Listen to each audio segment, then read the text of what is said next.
Na Guiné-Bissau, o PAIGC classifica de perseguição política a detenção do ex-ministro das Finanças, Suleiman Seyd, e do ex-secretário de Estado do Tesouro, António Monteiro, acusados de corrupção. O porta-voz do Partido Africano da Independência da Guiné e Cabo Verde diz que todo o processo judicial está politizado e exige a libertação imediata dos dois ex-governantes. Depois da troca de acusações entre o coletivo de advogados e a Procuradoria-Geral da República sobre o adiamento do julgamento dos ex-governantes acusados de corrupção, o PAIGC, partido do qual pertencem os dois detidos, insurgiu-se afirmando tratar-se de uma justiça seletiva e de um processo totalmente politizado. Se os outros ministros das Finanças procederam ao mesmo critério para o pagamento, então, por que agora só os ministros do governo, o ministro do governo do PAI, Teraranque, e o seu secretário de Estado têm que responder, portanto, perante a Justiça? Então, por isso mesmo que nós dissemos que este é um processo politizado, um facto que vem configurar uma justiça seletiva. Para o porta-voz do partido, a detenção dos dois governantes que se encontram em prisão preventiva há mais de 3 meses é ilegal e exige a sua libertação imediata. O PAIGC afirma não existirem razões e fundamentos para a manutenção dos dois governantes nas celas, partindo do pressuposto de que os argumentos utilizados pelo Ministério Público não são legais e convincentes e, pelo fato, exigimos a libertação imediata desses dois camaradas. O partido liderado por Domingos Simões Pereira afirma que jamais irá tolerar instrumentalização do aparelho judicial e apela ao Ministério Público a assumir as suas responsabilidades. Embora sabendo que há essa tentativa de instrumentalização, o PAIGC faz fé que nem todos os magistrados são manipulados e instrumentalizados. E contamos com estes juízes para, nas ações que nós estamos a desenvolver no âmbito de defesa desse processo, que a verdade, portanto, sobreponha, portanto, as manipulações e as manobras. Suleiman Seyd e António Monteiro foram acusados da prática em coautoria dos crimes de abuso de poder, violação de normas de execução orçamental, peculato e fraude fiscal. Responsáveis de serviços públicos, privados e operadoras de telecomunicações na Guiné-Bissau estão reunidos num workshop para analisar o déficit de competências digitais no país. Organizado pelo Ministério dos Transportes, com financiamento do Banco Mundial, o evento pretende estudar o nível de procura do lado das empresas. Um workshop na cidade de Bissau, onde se falou também da importância das escolas de formação com a finalidade de reduzir os déficits e aumentar assim a capacidade de resposta. E como é que podemos fechar este gap, ou seja, essa diferença que existe entre a oferta e a procura de competências digitais? Não podemos fazer uma transformação digital como pretendemos se não tivermos recursos humanos qualificados para o efeito. É muito complicado, às vezes, recrutar para certos postos, recrutar técnicos nacionais. Muitas das vezes somos obrigados a recorrer a técnicos estrangeiros e sabemos também que nos respectivos países estão a passar pela mesma transformação e necessitam desses técnicos lá, o que nos cria uma certa escassez de mão de obra. E o Ministro dos Negócios Estrangeiros da Guiné-Bissau acredita que a relação com Portugal, que classifica de excelente, irá manter-se com o governo que resultar das eleições legislativas, garantindo que é este o desejo das autoridades guineenses. O chefe da diplomacia do Executivo de Bissau falou também da melhoria das relações do país com os Estados Unidos da América, que será concretizado com a reabertura das embaixadas dos dois países, tanto na capital guineense como em Washington. As relações com Portugal são excelentes. Nós estamos naturalmente convencidos que esse nível de relacionamento se vai manter com o governo que vai agora resultar das eleições em Portugal e da nossa parte, enfim, nós tudo faremos para que elas não só se mantenham como se reforcem, não é? Portanto, estamos em crer que não vamos ter dificuldades quanto a isso.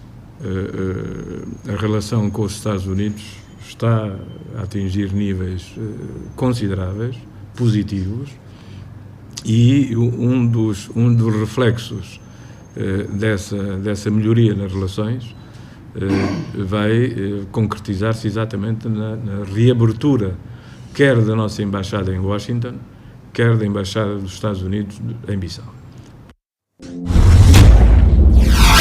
O ministro guineense do Ambiente, Biodiversidade e Ação Climática reconhece a utilização não sustentável do ponto de vista ambiental de sacos de plásticos pela população. Viriato Kassamá anunciou que em breve será iniciado o processo de revisão do quadro jurídico relacionado com materiais plásticos.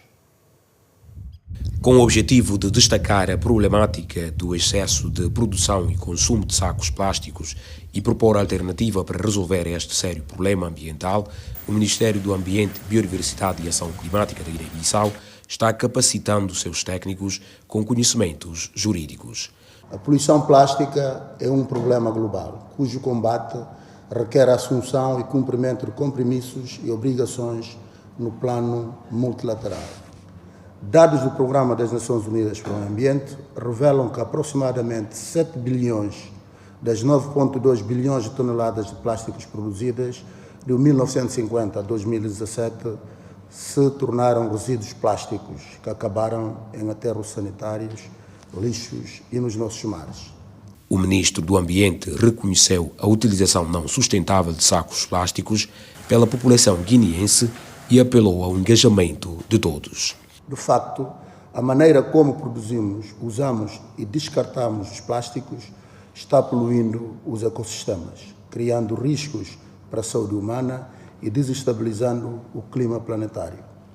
Por isso, urge encontrar respostas capazes de alterar esse status quo.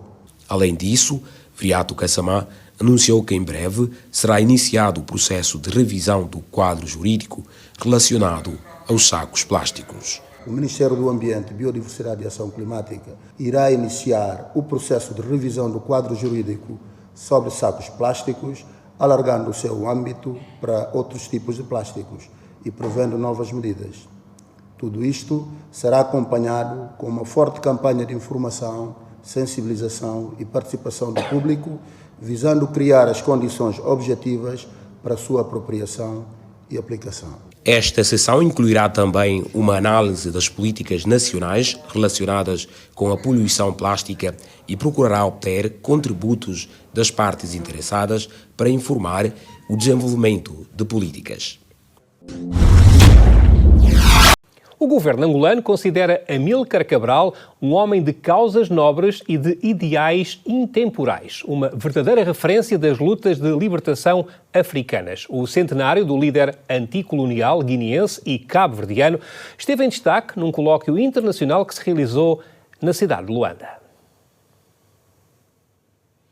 A dimensão dos feitos de Cabral obrigou a antecipação das celebrações dos 100 anos de um homem cuja história de luta coincide com a libertação e a independência de vários povos. Com este espírito, numa espécie de diplomacia da libertação dos povos, participou de reuniões de grupos antifascistas e frequentou a Casa dos Estudantes de Império e, posteriormente, o movimento anticolonial com Agostinho Neto, Mário Pinto de Andrade, Lúcio Lara, Marcelino dos Santos, Pedro Pires, entre tantos outros. A crise político-diplomática provocada pelo encontro Amílcar Cabral e demais nacionalistas com o Papa VI foi igualmente destacada. A audiência papal concedida pelo Papa Paulo VI a Antônio Agostinho Neto, Amílcar Cabral e Marcelino dos Santos no dia 1 de julho de 1970, tingindo o Império com um manto de vergonha, que em resposta causou o azedar das relações entre Portugal e o Vaticano. A dignificação do homem é um desafio contínuo quando se fala daquele que é considerado um panafricanista de elevada estatura. O maior legado que nós devemos tirar do pensamento de Amílcar Cabral, que de resto está nos seus escritos, nos seus pronunciamentos, é a orientação para a luta. Nós, para devolver a felicidade dos nossos povos, devemos, nós elites, dirigentes do povo, devemos nos suicidar como classes. Esta é uma afirmação muito séria, porque ela é atual. Angola abre jornada de comemoração dos 100 anos de Amílcar Cabral, a assinalar a 12 de setembro com a realização de um colóquio internacional promovido pelo Ministério Angolano das Relações Exteriores. E a viúva de Amílcar Cabral também marcou presença nesta evocação, tendo enaltecido na altura o gesto do governo angolano. Queria agradecer, portanto, o povo angolano, em especial ao Presidente Lourenço, por esta iniciativa. Sobretudo, é uma iniciativa que interessa mais aos jovens, não é? Saberem da nossa história.